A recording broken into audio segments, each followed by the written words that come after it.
In the world of modern football, where superstars rise and fade like the turning of floodlights, there is one player whose journey has always felt more human than heroic, more unpredictable than polished, and more emotional than engineered. His name is Jack Grealish, the boy from Birmingham who grew into the face of English football. The £100 million superstar whose life became a mixture of glamour, pressure, criticism, fame, and unbelievable luxury. But behind the cameras and the headlines lies a man shaped by family, burdened by expectation, and driven by a desire to prove that he was worth every chant, every cheer, and every doubt thrown his way. Jack Grealish's story doesn't begin with wealth or privilege. It begins on the streets of Solihull, where the ball never left his feet, and where dreams often felt too big for the town that raised him.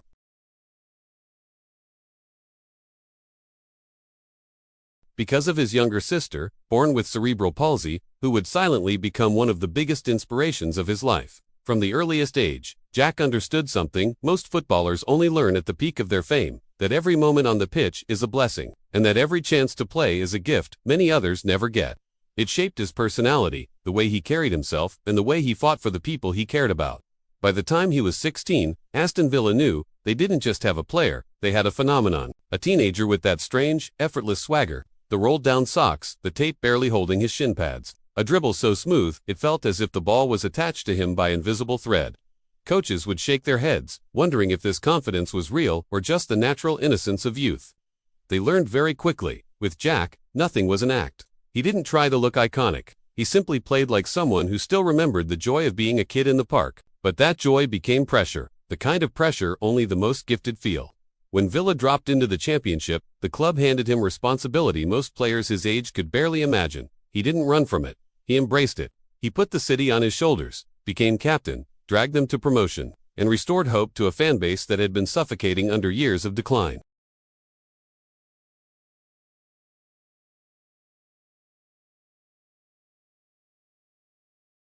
Then came the moment that changed his life forever, the £100 million transfer to Manchester City. Overnight, Jack went from local hero to national headline, from Villa's heartbeat to Pep Guardiola's newest crown jewel. It was the kind of move that creates both admiration and envy, excitement and expectation. The world didn't just want to see Jack succeed, they wanted to see if he could justify being the most expensive English footballer of all time. Every pass, every misstep, every misplaced dribble was magnified. The spotlight was overwhelming. But with Jack, the bigger the spotlight, the brighter he seemed to shine. Manchester City changed everything: the training intensity, the tactical demands, the lifestyle, the fame, the financial reality. Suddenly, the boy from Birmingham was living in a high-end mansion in Cheshire, surrounded by luxury cars many people only see in music videos. Lamborghini Urus, Range Rover SV Autobiography, Mercedes G-Wagon. His life became a rotating carousel of designer fits, Gucci campaigns, private jets, and global commercial deals. Jack became a brand, one of England's most marketable celebrities. A footballer who transcended the sport and became a cultural icon. Yet, even as the limelight got brighter, there were moments he felt the weight of it, pressing down on him. His first season at City was a lesson in patience, the kind of patience the world rarely gives superstars. Critics attacked him, headlines questioned him, social media mocked him, but Jack kept smiling. He kept working, and in his second season, everything changed. He became a key figure in Pep's system, a relentless presser, a creative force, and a crucial part of the historic treble-winning squad. Suddenly, those same critics were forced to rewrite their stories. Jack Grealish had become a champion, not by luck, but by transformation. Away from the pitch, Jack's lifestyle reached new cinematic heights. When he walked into a room, cameras followed. When he traveled, he did so in style. Private flights, luxury suites, five-star destinations. His vacations with teammates became viral moments on their own. Sun-soaked beaches, yacht parties, and endless laughter captured on Instagram stories. Behind the humor and the nightlife was a man who always returned home to his family, who visited his sister with the same love he had as a child, and who never lost the grounding influence of his parents. In 2023, Jack's fame reached a level few English players ever touch. He wasn't just a footballer, he was a pop culture phenomenon.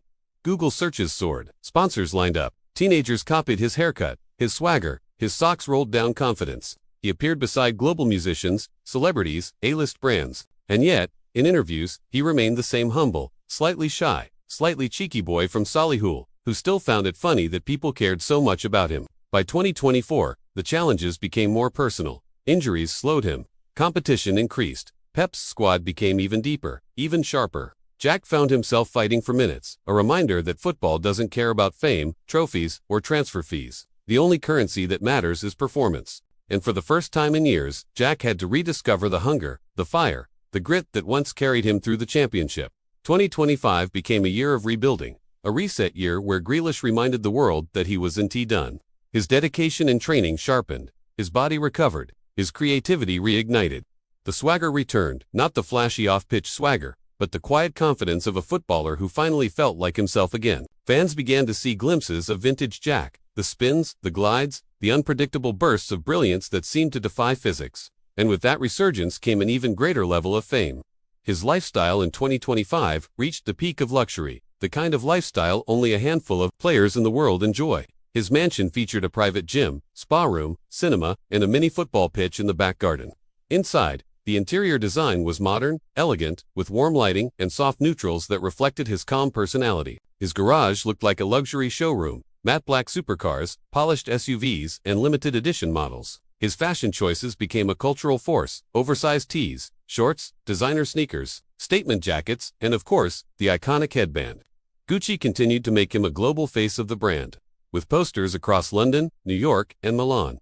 His social life thrived, yet he always kept a small inner circle: longtime friends, family members, and trusted teammates. But what made Jack Grealish truly stand out in 2025 wasn't the fame, the money, the trophies, or the lifestyle. It was his authenticity. In a world full of manufactured personalities, Jack remained real, imperfect, funny, emotional, human. He wasn't trying to be a role model, but somehow, he became one anyway. As the cameras follow him, as fans chant his name, as kids imitate his dribble and dream of following in his footsteps, Jack continues to live his life with the same simplicity that shaped him as a boy. Enjoy the game, love your family, and never let success change the core of who you are. And yet, as glamorous as his story already is, the most fascinating part of Jack Grealish's life isn't what he has achieved, but what comes next. Because 2025 isn't the end of his journey. It's the rebirth of it, and the world is watching closely, waiting to see where the next chapter of this cinematic life will lead him. Jack Grealish's comeback in 2025 wasn't a coincidence, nor was it some miracle sparked by outside noise. It was the result of quiet work, silent mornings, relentless evenings, and the discipline of a man who finally reached the stage of his life where fame no longer defined him, purpose did. People often imagine footballers waking up in mansions, sipping protein shakes beside infinity pools, and casually strolling into training. But in truth, the ones who survive at the highest level are the ones who suffer behind closed doors, pushing themselves long after applause fades. And Jack had reached that point. The applause was lovely. The fame was powerful. But deep down, he wanted something more. He wanted respect again. Those closest to him saw the transformation. His longtime friends, the same group he grew up with in Solihull, watched him shift gears. His parents noticed the seriousness in his voice. His sister, the quiet heartbeat of his life, became his reminder of why he fought in the first place. And Pep Guardiola. Well, Pep could sense the fire returning in Jack's movement, the sharpness in his touches, the urgency in his runs. Pep once said that Jack had the ability to stop time on the ball. But in 2025, Jack wasn't stopping time. He was bending it in his favor. On the pitch, the results were immediate. His dribbling regained that hypnotic rhythm, the kind that made defenders freeze for a split second too long. The bursts of acceleration looked sharper. The link-up play felt instinctive again. And most importantly, the confidence, that effortless, unmistakable Jack Grealish swagger came roaring back. Fans began whispering at first, "He's back." Then commentators joined in. Then former players. Then the media. Jack Grealish, the £100 million icon, the boy who became a brand, was now rewriting his story with football, not fame. But fame never left him. It simply followed at a respectful distance. In 2025, Jack's lifestyle reached its most refined stage. Not loud, not wild, but elevated, like a luxury fragrance with a subtle depth most people never quite notice. His Cheshire mansion became his sanctuary. Tall glass windows, panoramic views, a modern interior glowing with warm light. A soft mix of cream, beige, and charcoal tones. Inside, the atmosphere felt balanced, a space designed for recovery, creativity, and peace. His home gym held the finest equipment in Europe. His private therapy room was tailored for body maintenance. His cinema room was where he watched films, Champions League classics, or documentaries late at night. It was no longer about showing the world what he owned. It was about crafting a space that allowed him to become the best version of himself. His garage, however, still looked like a billionaire's playground. Luxury cars lined up with military precision. the Lamborghini Urus in matte black, the Mercedes G-Wagon with custom interiors, the Range Rover SV with executive seating, and a few others kept away from public eyes, a limited edition Aston Martin, and a supercar gifted through a sponsorship deal. They weren't just vehicles. They were extensions of the persona Jack had built, elegant, fearless, unapologetically bold. Fashion remained one of the strongest pillars of his identity. Jack didn't follow trends. Trends followed Jack. Oversized tees, tailored shorts, statement sneakers, designer jackets, and that unmistakable hairstyle held together by a headband that somehow became part of English pop culture. When he walked through airports, people stopped. When he stepped into restaurants, entire rooms shifted. Not because he demanded attention, but because he carried a presence that felt like a movie scene unfolding in real time. Yet beneath the glamour was a man who loved simplicity.